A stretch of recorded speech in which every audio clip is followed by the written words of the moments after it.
So our sermon text today is coming out of Jeremiah chapter 4 and verse 3. And this is what the Lord says to the people of Judah and Jerusalem. He says, "Plow up the hard ground of your hearts, and do not waste your good seed among thorns. O people of Judah and Jerusalem, surrender your pride and power, and change your hearts before the Lord." You see, this series is taking the agricultural model of the seasons with which we are in, and this is the season of preparation, preparing the soil. And here we see that the soil that God is talking about is our own hearts.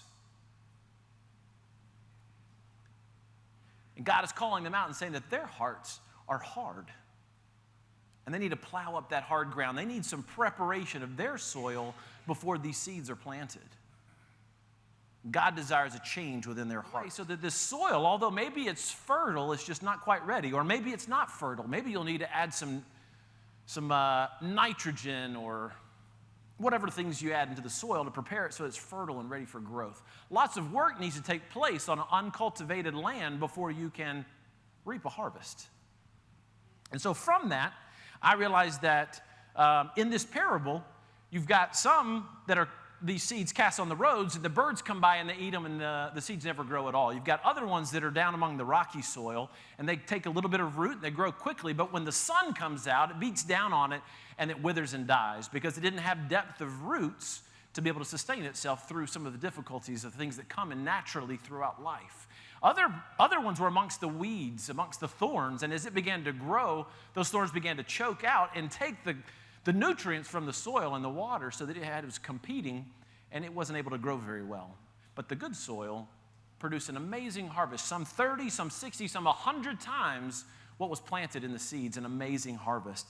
And that's what we desire in our own lives. In my own life, what I get excited about and thinking about are the times of harvest, the times of fruit in my life. I don't know a farmer who gets very excited about going out and preparing the soil and then quitting. And just doing the hard labor of working in the soil. The desire for that farmer is to produce a crop of fruit, something they can enjoy. And all that work and labor up to that point is for a purpose that's in mind. And that's what it's excited about. Without that end goal, why do the rest of it? In my own life, I'm excited about the fruit that is to come, about the produce that God is going to work through in my life. I'm not necessarily quite as excited about the work on the front end, though. You see, the nice thing, though, is that we realize that God has a plan. He has a calling for you in your life.